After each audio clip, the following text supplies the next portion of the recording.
नमस्कार। आकाशवाणी जयपुर अजमेर से प्रस्तुत हैं प्रादेशिक समाचार।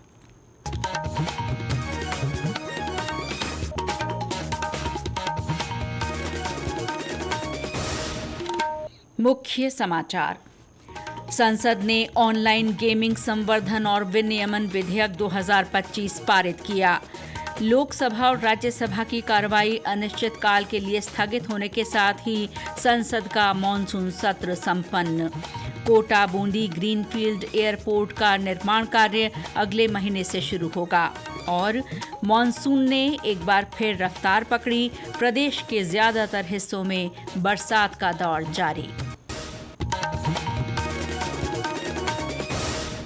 समाचारों के साथ मैं शीला चावला और अब समाचार विस्तार से। संसद ने ऑनलाइन गेमिंग संवर्धन और विनियमन विधेयक 2025 पारित कर दिया है। इसे आज राज्यसभा ने मंजूरी दे दी। ये विधेयक ई स्पोर्ट्स और ऑनलाइन सोशल गेम्स को प्रोत्साहित करेगा, साथ ही हानिकारक ऑनलाइन मनी गेमिंग सेवाओं, विज्ञापनों और उनसे संबंधित वित्तीय लेन देन पर प्रतिबंध लगाएगा। विधेयक में ऑनलाइन मनी गेमिंग से संबंधित कानून का उल्लंघन करने पर 3 साल तक की कैद और 1 करोड़ रुपए तक के जुर्माने या दोनों का प्रावधान किया गया है। इलेक्ट्रॉनिक्स और सूचना प्रौद्योगिकी मंत्री अश्विनी वैष्णव ने विधेयक पेश करते हुए कहा कि ऑनलाइन मनी गेमिंग समाज के लिए एक खतरा बन गया है। हर साल 45 करोड़ लोग ऑनलाइन गेम्स में लगभग 20,000 करोड़ रुपए गंवा देते हैं। जो एक बहुत बड़ा नशा समाज में फैल रहा था ऑनलाइन मनी गेमिंग का, उससे मुक्ति दिलाई है। और साथ ही साथ ई स्पोर्ट्स और ऑनलाइन सोशल गेमिंग जो कि समाज के लिए उपयोगी है, उसको प्रमोट करने के लिए अथॉरिटी बनाने वाला बिल आज पास किया है। लगातार ऑनलाइन मनी गेमिंग के कारण सुसाइड, एडिक्शन और मिडिल क्लास फैमिलीज में एक ट्रेजेडी हो रही थी। जैसे नशा फैलता है उसी तेजी से ये कुरीति फैल रही थी, तो इसको समाप्त किया गया। ऑनलाइन गेमिंग विधेयक का प्रदेश में भी स्वागत किया जा रहा है। अभिभावकों में इससे खुशी की लहर है। सवाई माधोपुर की एक गृहिणी आशा शर्मा ने कहा कि सरकार के इस फैसले से समाज में गेमिंग की लत और वित्तीय धोखाधड़ी की घटनाओं पर अंकुश लग सकेगा। जिस प्रकार की युवा वर्ग और बच्चे पैसे कमाने की लालच में इसका शिकार हो रहे थे, बच्चों में और युवाओं में अवसाद की स्थिति पैदा हो रही थी और वो अपने भविष्य को चौपट कर रहे थे। यहाँ तक कि दुखदाई खबरें भी आ रही थी कि कई बच्चे सुसाइड भी कर चुके हैं। निश्चित ही अभिभावकों को बहुत बड़ी राहत प्रदान हुई है और मैं इसके लिए केंद्र सरकार की बहुत बहुत आभारी हूँ। लोकसभा और राज्यसभा की कार्रवाई अनिश्चितकाल के लिए स्थगित होने के साथ ही संसद का मॉनसून सत्र संपन्न हो गया है। लोकसभा अध्यक्ष ओम बिरला ने कहा कि सत्र के दौरान 14 विधेयक पेश किए गए, जिनमें से 12 विधेयक पारित हो गए हैं। उन्होंने कहा कि विभिन्न मुद्दों पर विपक्षी सांसदों द्वारा किए गए व्यवधानों के कारण सदन मुश्किल से 37 घंटे ही काम कर पाया। राज्यसभा के उपसभापति हरिवंश ने बताया कि सदन केवल 41 घंटे 15 मिनट ही चला और सत्र की उत्पादकता 38.8% रही। स्थगन से पहले राज्यसभा ने आज 3 विधेयक संसद की संयुक्त समिति को भेज दिए हैं। इनमें 130वां संविधान संशोधन विधेयक, केंद्र शासित प्रदेशों की सरकार संशोधन विधेयक और जम्मू कश्मीर पुनर्गठन संशोधन विधेयक शामिल हैं। प्रदेश में शिक्षा के समग्र विकास के लिए केंद्र सरकार की ओर से 3,200 करोड़ रुपए की राशि मंजूर की गई है। केंद्र से मिली इस राशि से कस्तूरबा गांधी आवासीय विद्यालय और नेताजी सुभाष चंद्र बोस आवासीय विद्यालय में विभिन्न काम करवाए जाएंगे। इसके अलावा स्कूलों में निर्माण और मरम्मत के काम भी होंगे। साथ ही स्कूलों में व्यावसायिक शिक्षा, डिजिटल लैब और नवाचारों को बढ़ावा दिया जाएगा। गौरतलब है कि मुख्यमंत्री भजनलाल शर्मा ने हाल ही में नई दिल्ली में केंद्रीय शिक्षा मंत्री धर्मेंद्र प्रधान से मुलाकात कर ये राशि जारी करने का अनुरोध किया था। श्री शर्मा ने समग्र शिक्षा के तहत राज्य में शिक्षा विभाग की प्रगति, नीति और भविष्य में किए जाने वाले कार्य के संबंध में भी केंद्रीय शिक्षा मंत्री को जानकारी दी थी। राज्य के युवाओं को विदेशों में नौकरी दिलाने के उद्देश्य से लैंग्वेज लैब बनाई जाएगी। मानव संसाधन मंत्रालय और English and foreign language university की ओर से ये लैब संचालित की जाएगी। इनमें अंग्रेजी, फ्रेंच, स्पेनिश, जापानी जैसी भाषाओं का प्रशिक्षण दिया जाएगा। लैंग्वेज लैब के माध्यम से विदेशी भाषाओं के प्रशिक्षण से युवाओं के कौशल में बढ़ोतरी होगी। ये पहल युवाओं को पर्यटन, व्यापार, IT, शिक्षा और सेवा क्षेत्र में रोजगार दिलाने में कारगर साबित होगी। ये समाचार आकाशवाणी जयपुर अजमेर से प्रसारित किए जा रहे हैं। प्रादेशिक समाचार बुलेटिन आप हमारे x handle @AIR_News_Jaipur, YouTube channel Rajasthan AIR news और फेसबुक AIR न्यूज़ राजस्थान पर भी सुन सकते हैं। इसके साथ ही आप हमारी वेबसाइट newsonair.gov.in पर भी समाचार सुन सकते हैं और संबंधित फोटो तथा वीडियो देख सकते हैं। कोटा बूंदी ग्रीनफील्ड एयरपोर्ट का निर्माण कार्य अगले महीने से शुरू होगा। लोकसभा अध्यक्ष ओम बिरला ने इस संबंध में आज नई दिल्ली में उच्च स्तरीय बैठक ली। इसमें केंद्रीय नागरिक उड्डयन मंत्री राम मोहन नायडू और वरिष्ठ अधिकारी मौजूद रहे। बैठक में श्री नायडू ने लोकसभा अध्यक्ष को एयरपोर्ट परियोजना से जुड़ी प्रगति की जानकारी दी। परियोजना को करीब 2 साल में पूरा करने का लक्ष्य रखा गया है।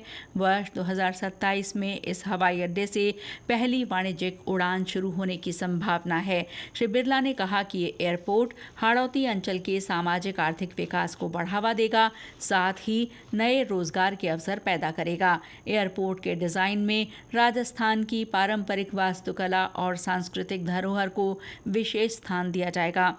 इसके अलावा बैठक में मौजूदा कोटा एयरपोर्ट परिसर में एयरपोर्ट अथॉरिटी ऑफ इंडिया की ओर से विशेष ट्रेनिंग इंस्टीट्यूट शुरू करने का फैसला किया गया।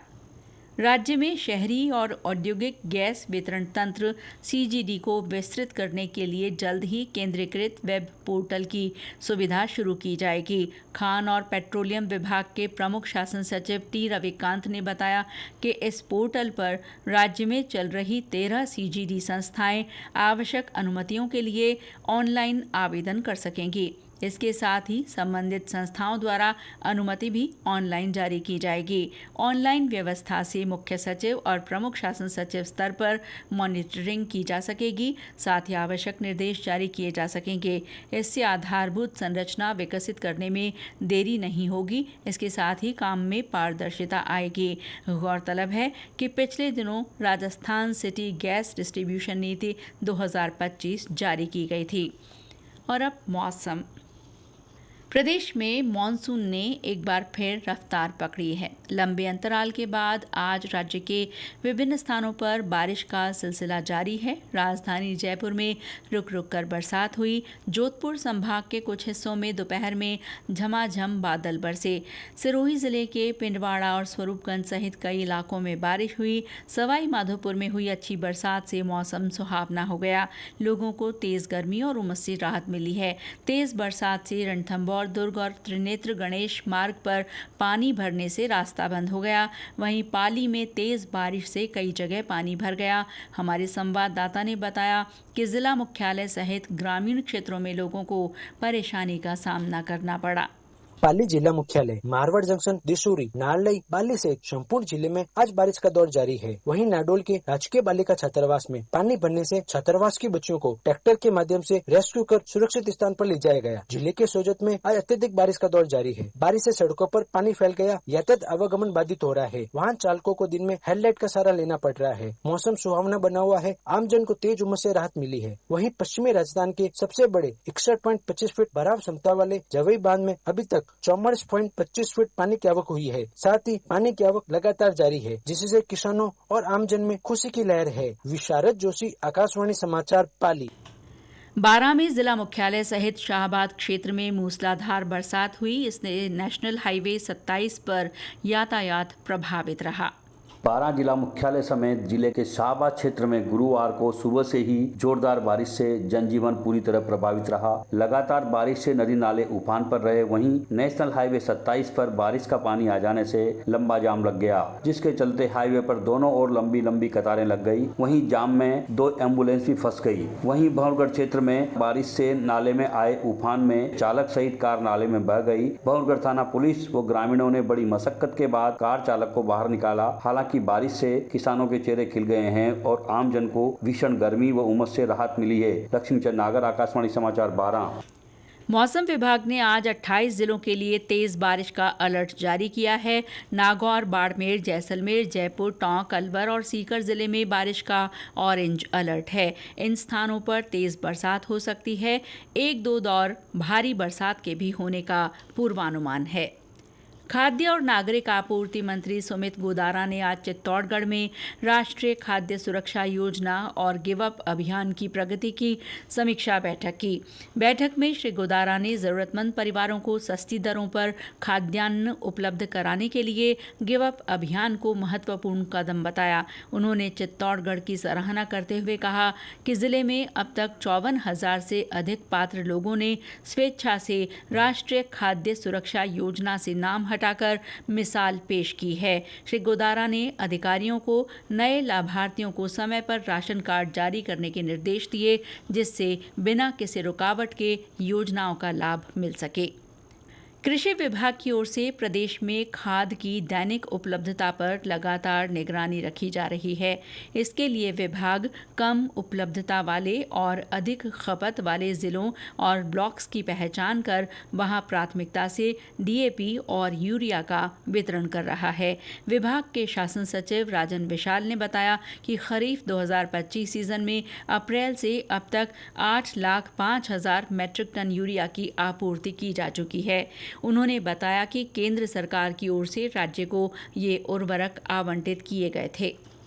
भारतीय राष्ट्रीय राजमार्ग प्राधिकरण ने स्पष्ट किया है कि देश भर के राष्ट्रीय राजमार्गों और राष्ट्रीय एक्सप्रेस वे पर स्थित टोल प्लाजा पर दोपहिया वाहनों से कोई उपयोगकर्ता शुल्क नहीं दिया जाता है।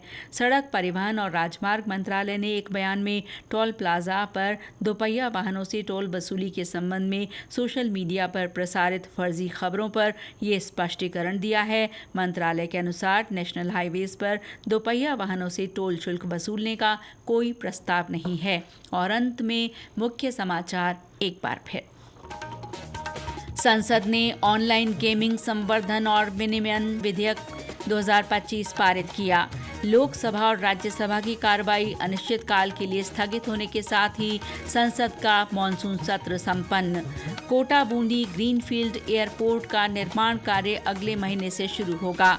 और मॉनसून ने एक बार फिर रफ्तार पकड़ी, प्रदेश के ज्यादातर हिस्सों में बरसात का दौर जारी। इसके साथ ही प्रादेशिक समाचार बुलेटिन समाप्त हुआ। नमस्कार।